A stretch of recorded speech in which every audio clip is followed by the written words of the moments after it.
Okay, this next topic to board exposure is dealing with recruitment. And it's the recruitment that we were kind of building up to. It's the one that we wanted to talk about, all series long. And it's recruitment of new blood, if you will, fresh blood, fresh meat, if I can say it that way, to the boards, right? Some fresh ideas, some fresh thoughts, some synergies that weren't here before to activate different things, frustrating things and interesting things and fun things, but things, in new and more different ways, I should say, of doing things going forward. Now, recruitment in and of itself is a difficult, challenging area right now in nonprofits, right? So nonprofits, I think there's stats out there, and I think they're in the 50s. 50% of the nonprofits that are in existence now feel that they have a program of recruitment, right? And on top of that, there's another statistic that's a statistic, again, from Board Source, that holds in the 70 percentile of board chairs feel that the makeup of the board itself fulfill all of the necessary needs of the nonprofit. So that tells us something, that there is a gap in recruitment. So that's why we're talking about this particular subject today. And this is recruitment, again, of new board members, maybe even, mostly folks that have not been exposed possibly to nonprofits in that capacity, in that way, as a board member.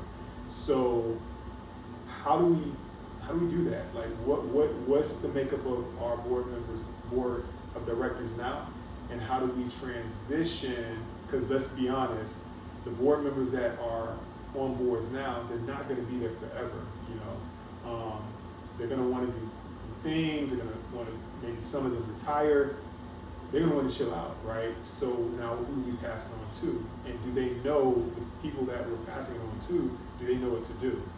So first issue, or first area we want to discuss is, why do you think recruitment is so difficult and challenging these days? For one thing, I think the time commitment to be a board member, to be an effective board member, is really high. You need to be spending a lot of time, as a board member. So that's one of the key qualities, I guess, in a board member, is someone who has enough time. They don't have to spend an extraordinary amount of time, but enough time to really not only understand the organization, but they have to take their job seriously as a board member. They have to be willing to put in the time to effectively manage the nonprofit. Because that's what a board does. The board is the one who manages not the day-to-day operations, but the big picture for the nonprofit. That takes a lot of work. So they have to be sold on something. Especially, we have, and you're gonna have to help me with this. So the millennials are from what age to what age? Man. Gen Z is from what age to what age? Gen Z is from 16 to about 25. Okay, so the millennials are from 25 to about 40, I believe. 40. Okay, yeah. Okay. And then under the Gen Z it's outside director. What's under the Gen Z? Is it Gen? I think it might be Gen A, Oh my but goodness, I could be A. wrong. Wow. It says children born in 2012 and will continue through 2025. Yeah, that's Wow.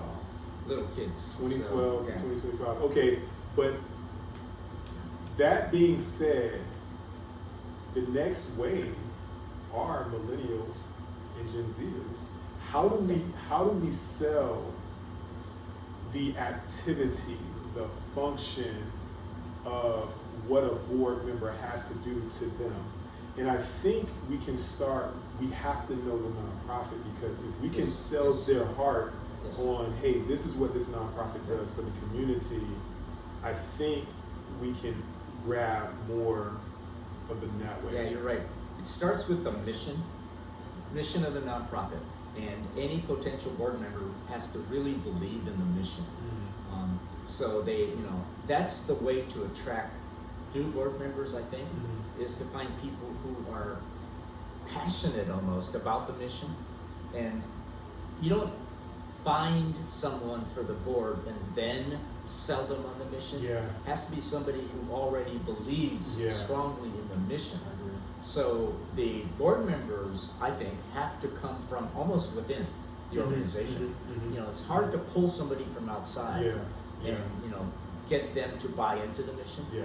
So yeah, somebody within the organization who's kind of affiliated or already in the group that believes in the mission is almost your best bet. That brings up an interesting thing, idea that the nonprofit can be used as a recruiting tool as well, because maybe not necessarily inside of the nonprofit, but the donors and the contributors to the that nonprofit. too. Yes. I do the walkathons, I give on Yes. the drives, I do, but I'm doing it, and I am a Gen Z, or I am a millennial. So it's making sure, as board members, making sure that the nonprofit has its tentacles, if you will, in all aspects of society, not just a particular group. Yes. Yes. Maybe a nonprofit might be focused on retirees, another nonprofit might be focused on military. So just maybe making sure that it has its tentacles in every aspect. But how do you do that? Like in today's marketplace, with the Instagram, the coming from COVID, all that kind of stuff. Like how do you do that in today's marketplace? You know what? To reach certain generations requires different kinds of methods to reach them. So the Gen Zs, clearly social media is the way to reach them. And that's why nonprofits these days need to have a really strong social media presence, because they have to be selling their mission to Gen Zs, and the only way to reach them basically is social media. So do you think, do you think it's worth it? Because now for me, as a board member on a local nonprofit, I'm not the chair, but if I was the chair and they depended on me for public relations, for marketing, for promotions, we would be devastated because I wouldn't know how to deal with this particular marketplace. I'm going back to the newspapers and hey, let's take out an ad. Yeah. Do you think it's worth it for a nonprofit who's trying to increase the awareness, their brand awareness, if you will, to invest in a social media consultant? If they're like me and I don't have the skills, and if there's no other member on the board, if you will, that has those unique skill sets, do you think it's worth it to invest? These days, the only way to do marketing is through social media. So if you don't have anybody that knows social media, you almost are not doing very much marketing. So it's a given. Have to. It's a given. Have to. So that makes sense. Now, how about, we talked about the Gen Zers. What methods do we utilize to reach the millennials? Because now the millennials are, some of the older ones are becoming, some of them are becoming grandparents now. If you think about it, that's let's be honest, I'm just speaking the truth.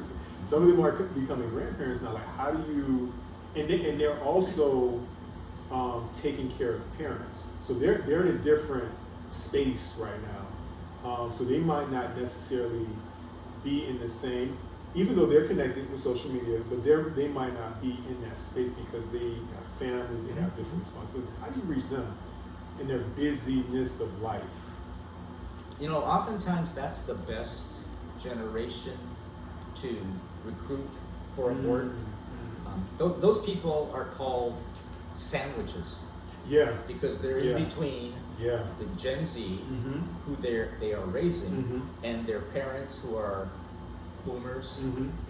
So they have to tread both worlds. Yes. Or be in Yes, both they have to worlds. understand. Yeah. So, Yeah. you know what? I think you're underestimating the ability of millennials to use social media. You know, Yeah, you're an exception. Yeah, I'm an You're exception. an I have exception. no, yeah. But I'm actually X. So I'm like, So we do have grandkids. You know what I mean? Yeah. So, But millennials understand social media, maybe not to the extent that Gen Zers do, but Okay. they understand. They it. understand, and that's even with them.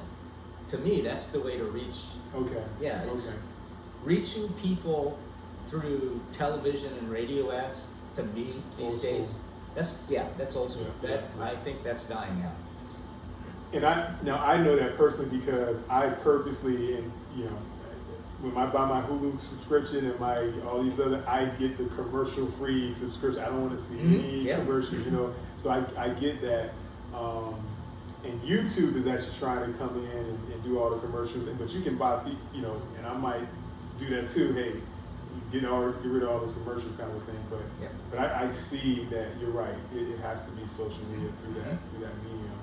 So once we connect with them, what should we encourage our nonprofits to?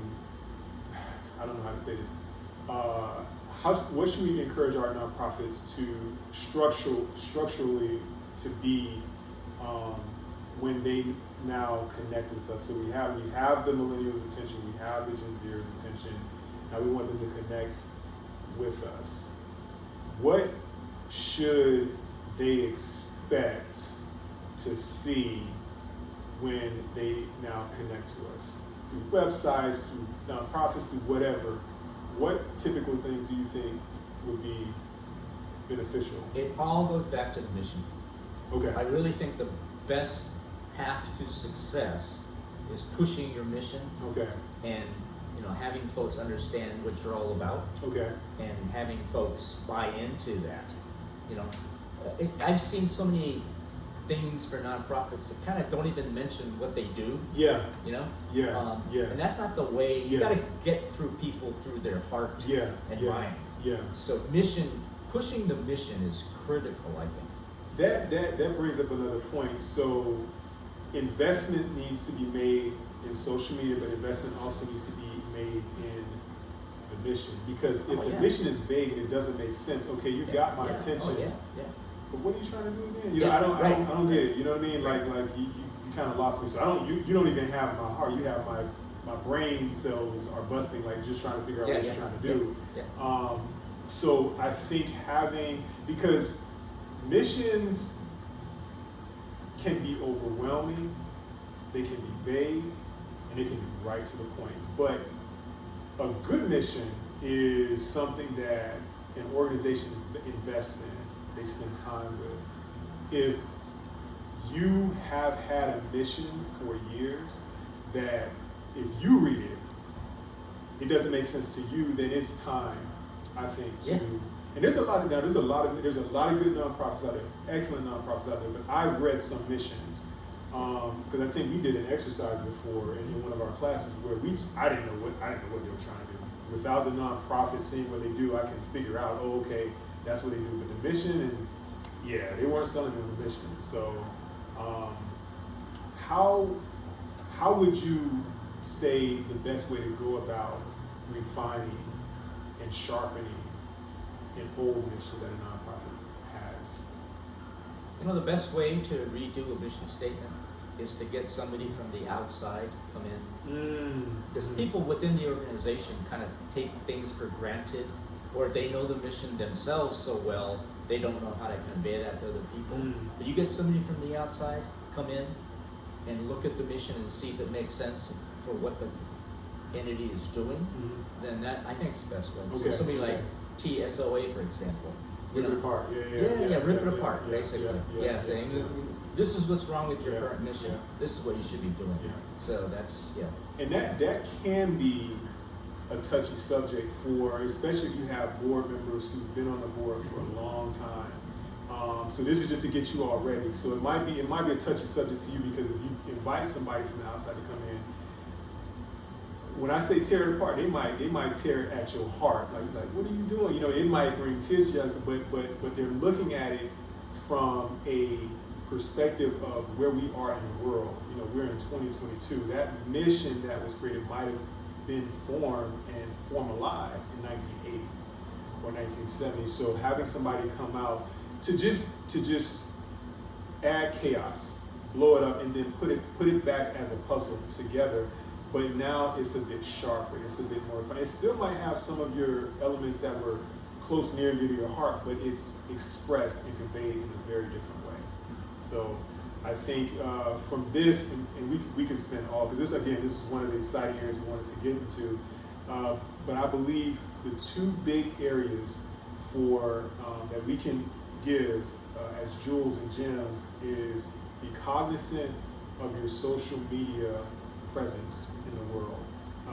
Be cognizant of how that social media is conveying a nonprofit in the world, and also being aware, acutely aware of your mission and what it's conveying to the world.